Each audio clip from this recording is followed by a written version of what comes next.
Здрасте вам. Приветствую. Здорово. Что, как наш больной выздоровел? Больной выздоравливает. Сейчас поднимем его. Я лекарства привез. Я как узнал, что Сашка болеет, сразу все лекарства собрал, привез. Сашку нам надо вылечить. Ну ему же надо оленей пасти. Надо ехать в тундру. Надо. Где можно лекарства вот эти вот? Куда их Вот лучше деть? пройдите. Я пройду тогда сюда. Собрал все, что было дома. Здесь вот и таблетки есть, и порошок. Вот этот порошок, он мне помогал. Я за 2 дня на ноги встал. Еще здесь есть крем вот такой. Да нет, и не надо. мазь. Мы всё это. своими силами обошлись. Травами он его лечили. Ну, вы его травами будете лечить? Да. И предки наши лечили травами. Вон бабушка приучила меня к травам. И я лечу людей травами. Люда, принеси, пожалуйста, кипяточек. Надо долить сюда в траву, чтобы потом больному было что пить.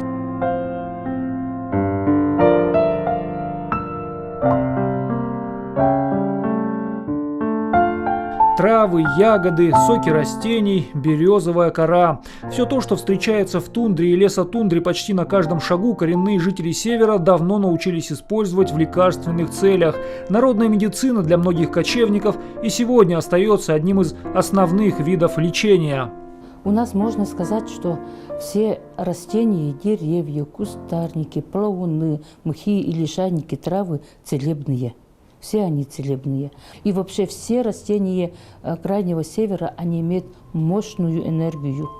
Лекарственные растения северной тундры обладают поистине чудодейственной силой, уверены старожилы. Чистая, нетронутая цивилизацией природа рождает удивительные дары. Просто бери и пользуйся. Когда образуются лужи после дождя, особенно туда, там в арктической тундре, где практически ничего нет, если вода чуть-чуть желтоватого цвета, мутной, значит, это вся польза этих трав, она ушла в эту воду, набирает в чайник, вот пьют чай. Ну, естественно, конечно, чаем заваривают, но сама вот вода очень полезна. Все соки ягод уходят туда. Бывает же тундра жухлая, серая такая, и вдруг какая-нибудь кочка зеленая, а это из-под земли идет положительный источник энергии. Вот к этой положительному источнику энергии от земли, к этой зеленой кочке надо приложить руку, можно приложить лоб, и можно животом вот так полежать и соприкасаться с землей. Вот получаешь энергию от земли. Вот тут и есть белый ягель, санэняда. Он используется при легочных заболеваниях. Запаривается в горячей воде и прикладывается к больным местам. Легкий, сухой и даже немного колючий. Оленей мох ягель издавна применяется немцами при заболеваниях дыхательных путей, туберкулезе, астме, а также при простудных заболеваниях и болезнях желудочно-кишечного тракта. Кому и когда впервые пришло в голову сделать отвар из этого малоприметного растения, неизвестно, но эффект потрясающий. Если волк задрал оленя, поранил его клыками, то значит рана зашивается простой обычной иголкой, жилкой, запаривается ягель тоже в кипятке и прикладывается именно рана оленя, обрабатывается вот таким ягелем. И промывали, и этот ягель использовался как дезинфицирующее средство. Очень широко применяется исландский мох. Этот мох, который похож на оленьи рога, он отличается от оленьего моха. Можно просто делать отвар, можно делать настойку, то есть заливать, водкой, ставить темное место на 21 день, темное место, и вот взбалтывать, пока это 21 день стоит, и по чайной ложечке применяют. И помогает от легочных заболеваний. Вроде бы вот взять этот сухой комочек, а ведь олень целую зиму им питается. И благодаря вот этому мху олень питается экологически чистой пищей, естественно, он и здоров. Олень для немцев – это животное, от которого берут абсолютно все – мясо, шкуру, жир, рога, кости и многое-многое другое. Благодаря домашним северным оленям у кочевого народа есть еда, теплое жилище, одежда, обувь, транспорт и в том числе средства народной медицины. Пусть не традиционные, но, по словам тундровиков, очень эффективные. Широко используется внутренний оленей жир. Его растапливают, хорошо сперва, конечно, кипятят, а когда растапливают, его обязательно надо есть или макая хлеб, или макая мясо. И очень хорошо помогает при различных заболеваниях дыхательных путей. Также очень вкусен, полезен, например, костный жир оленя, который на ногах, на этом. Его когда вытаскивают зимой, его ложат в горячий чай. То чай становится жирным, но при болях горла оно очень смягченным. И простуда даже в течение 3 дней уходит. А когда забивают оленя, у него там есть желудок, ну большой вот этот желудок, а там же отработанная растительная масса. Олень ел траву, грибы, ягель, вот. И пропустил через организм, и от оленя еще плюс получили вот эта отработанная биологическая масса получила микроэлементы. Там, конечно, пахнет не как любое лекарство, оно горькое, оно может пахнуть неприятно. И вот у меня был то ли нейродермит, то ли что. Я свои пальчики туда совала, в теплую вот эту вот чив, по-немецки называется, и держала, пока этот чив не остынет. И все, у меня руки прошли. Оленей кал. Ну, не кал, а как он? Помет называется по-русски, да. Его берут, растаивают, немножечко водой разбавляют, и это как его, от ожогов, обморожения, он хорошо очень помогает. Один из принципов в народной медицине ненцев – подобное лечат подобным. Кочевники уверены, в некоторых случаях это помогает выздороветь. Если у больного болели почки, и мы, значит, отваривали оленьи почки, если был такой, значит, здоровенький олень, отваривали сердце, обязательно в отварном виде ели, печеночку могли есть в сыром виде, если печень болела. У нас очень много связано вот с китайской медициной, очень многое, тоже иглоукалывание, кровопускание. Кочуя со своими оленями по бескрайней тундре в нескольких сотнях километров от населенных пунктов и больниц, коренные жители Севера всегда понимали, в некоторых экстремальных, чрезвычайных ситуациях рассчитывать можно только на себя.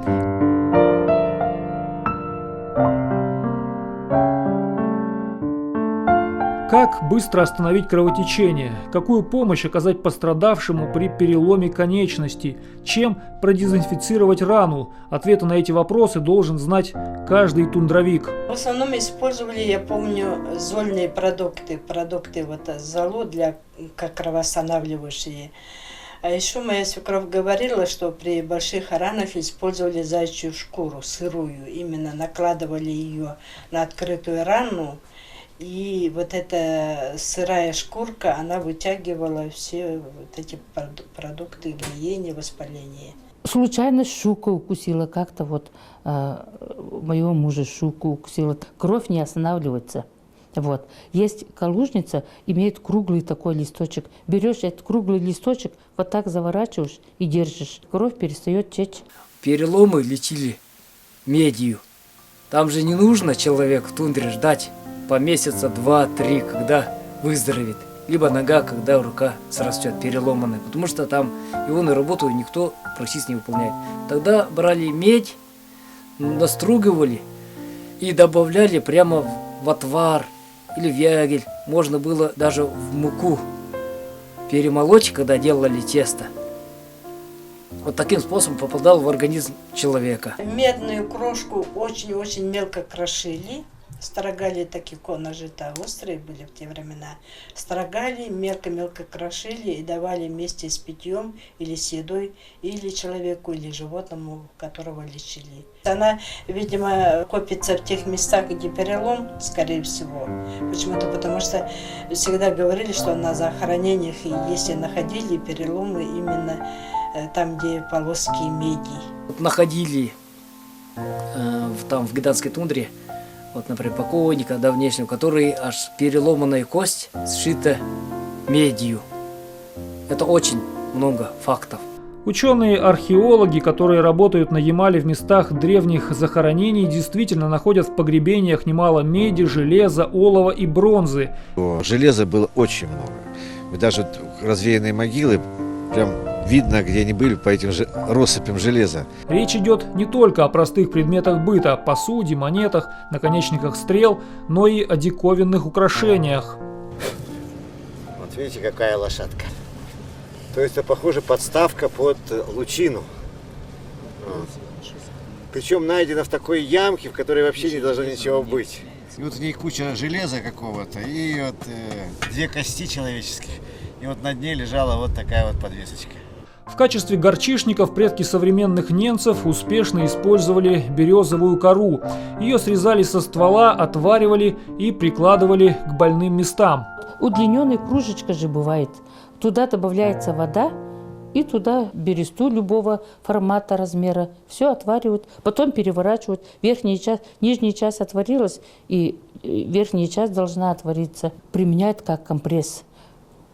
К печке прижимают к теплому месту, вот буржуйка горит, и можно суставчиком прикладывать, к шее прикладывать, плечевым суставом, локтевым суставом. Насколько человек терпит, держит, пока вот эта кора бересты пока не остынет.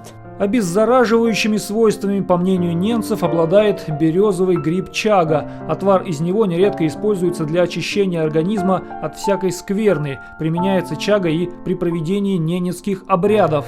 Чунчаи – это чага, гриб чага, вот она у меня в руке.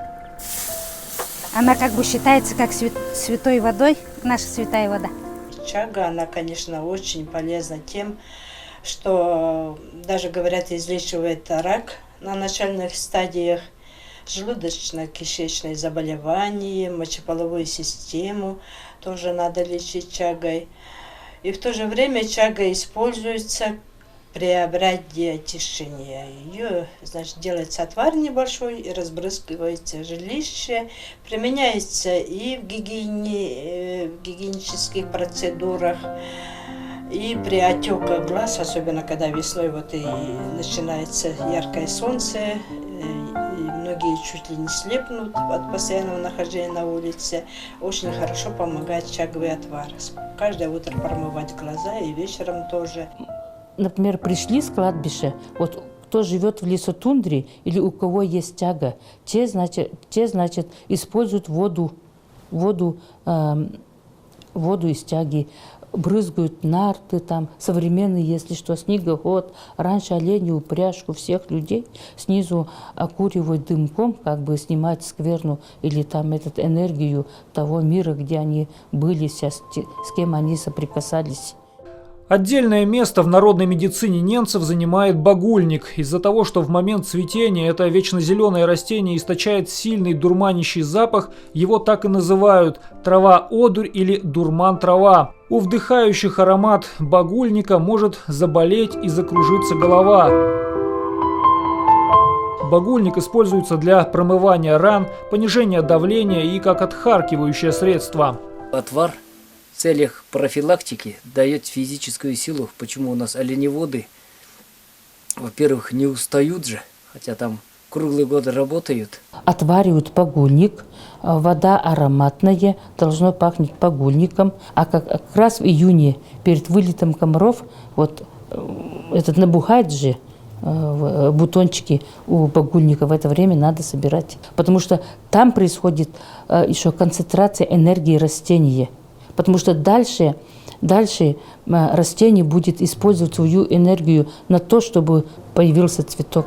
Чай из листьев морожки способствует похудению. Отвар из шиповника незаменим для развития и укрепления организма в подростковом возрасте. Чтобы в течение года не потели ноги, нужно летом гулять босиком по тундре.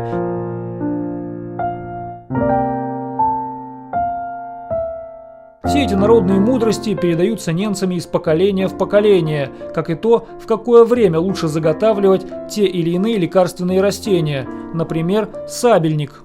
Сабельник собирают в августе, собирают корни, используют корни, стебель, цветочки.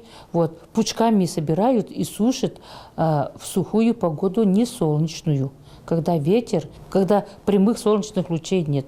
А если есть прямые солнечные лучи, то можно делать навес. В период полнолуния его собирать. Это 3 дня нужно успеть.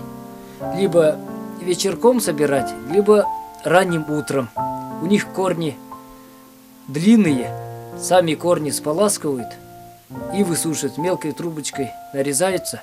Она тогда в тот период еще не начала гнить и рассвет такого-то золотистого цвета. Сабельник я собираю здесь, возле Губы, недалеко. Корневиш я собираю где-то в августе. Запасаюсь. Вот у меня травма позвоночника, и сабельник отвар мне очень помогает. А еще я делала масла на листьях сабельника с растительным маслом, бальзамы, и массировала маме спину, она тогда ноги потеряла. Ну и через месяц она уже ходила по квартире спокойненько. Это же народная мудрость, опыт какой-то. Мы же все применяем, не просто собираем, на себе применяем. Брали уголек со священного огня и делали пометочки. Вот видите? Вот что-то, видите? На лобной части, затылочной. И по бокам, по вискам, где виски находятся. Так брали, значит, спереди, с лба и с затылочной части. Вот где больше отвисает ниточка, веревочка, значит, с той стороны больше болит голова. 3 раза стукаем. А теперь нашего уважаемого гостя, больного, да, пациента отправляем. Будьте здоровы, спасибо вам большое.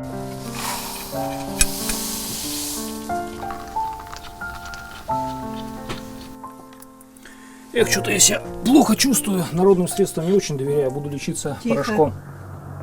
Вы слышите? Ну да, ветер. Сегодня сильный ветер.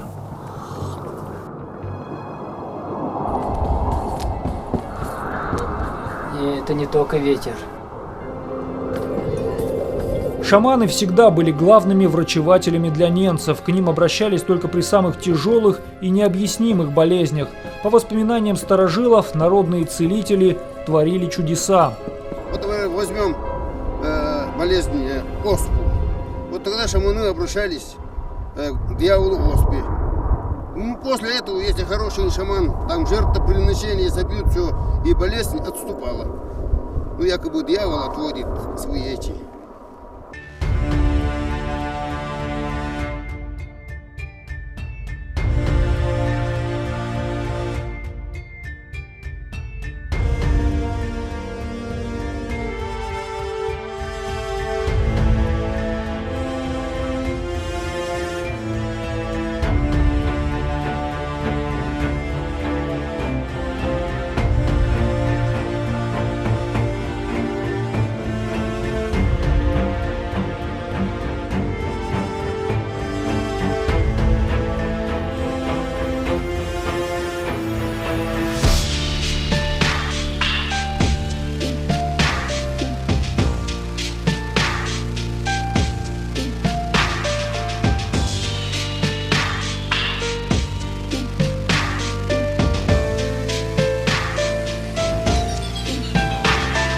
Сталкиваюсь именно с какими-то историями, какими-то рассказами о шаманах. Я понимаю, что действительно наши северные шаманы лечили. Лечили не только там, плясали возле костра, стучали в бубен, да, и было такое, но и вторгались в организм, а именно в энергополе человека. Есть шаманы, несколько рангов, которые там людям помогают.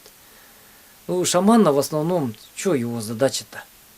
Угадать, разгадать, от чего заболел человек. С помощью бубна, с помощью транса он находил именно тот ключик к здоровью больного, который поднимал его резервные силы. Отдельная тема для разговора – сглазы и проклятия. По словам старожилов, в разные годы это становилось причиной вымирания целых родов. Некоторые фамилии навсегда остались в прошлом. В старое время, если 2 старых человека ссорились между собой, проклинали друг друга, там, может быть, до последнего человека твоя семья будет умирать такой-то, такой-то смертью. И действительно получается так. Мы сколько вот замечаем, анализируем, что есть люди, которые уже полностью какой-то род вымирает. Как в частности, вот род Сабы у нас вот исчез. Род Сабы, очень их мало. Сейчас у вас несколько человек в Антипуйке осталось. в Антипуйке они остались. Их и мало было вообще. И в преданиях, и в сказаниях. Начали Да, роковая умирать. какая-то преследование началось, начали умирать, я не знаю, род или проклятый был, или что такое. Есть такое, да. Да, Есть проклятый род, что ли, у него. И я сам учился с Сабы, он тоже, и брат его тоже так же, молодыми совершенно. Люди, которые жили на лоне природы, лучше понимали происходящие в ней процессы. Познания в области народной медицины у предков современных немцев, говорят, были велики, но далеко не весь накопленный предыдущими поколениями опыт сохранился до наших дней. Болезнь человека они определяли очень просто, например, здороваясь, по глазам, и знали, чем его лечить и что ему нужно советовали употреблять. Раньше серьезных заболеваний не было. В основном, если это простудные болезни, на них внимания не обращали. Просто надо было выпить отвар трав каких-нибудь чаю вечером, пропотеть хорошенечко, выпить того же бульона на ночь, и человек потел, но на завтра он все равно шел на улицу работать. Простуда. Простуда это вообще не болезнь. Это не болезнь. Это так, дело, привычка. Встал, откашлялся, чай попил, воды попил, возле костра, вечером согрелся, и все, пошел дальше. В основном массовые заболевания это были корь, эпидемия, значит, была, потом мор какой-либо непонятный. В этом случае люди старались изолировать их. Изолировать, от них пытались откашлять как можно подальше. Вот в 1975 году здесь это было, болезнь, менингитом переболели. От чумы, где люди умирали, от сибирской язвы, вот, что олени там тоже погибали, и люди тоже. Но в то же время же другой продукции нету ведь, кроме мяса. Ну, это, некоторым уже некуда деваться, старались такое вот мясо кушать и сразу тут же опухали и умирали. Лекарственные растения, шаманы, таинственные обряды, общение с духами и трепетное отношение к природе – все это сформировало у немцев особое мировоззрение к народной медицине и лечению в целом. Знания и опыт, накопленные предыдущими поколениями, похоже, по-прежнему актуальны и сегодня. Но есть факторы, которые вызывают серьезные опасения. Наш организм-то перестроился за эти 20 лет цивилизации, потому что у нас изменил сам быт жизни, образ жизни, атмосферный воздух. И рацион питания на 50% поменялся. Мы сейчас не питаемся. Самое элементарное. Мясом дикого оленя запрещено. Куропаткой не питаемся, потому что тоже запретили. Не питаемся муксуном, шелкур озерный запрещено. Это все идет к тому, что растения уже лекарственные нам помогать перестанут, потому что питание другое стало.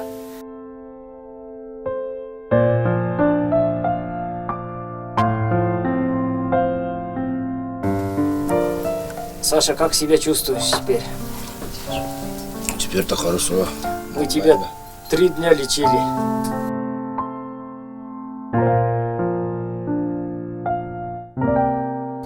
Теперь в тундре также продолжай пить отвар. Хорошо. У вас там все есть.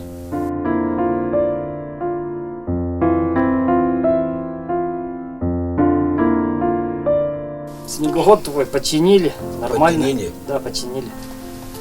Там стоит. Топливом заправишь сам.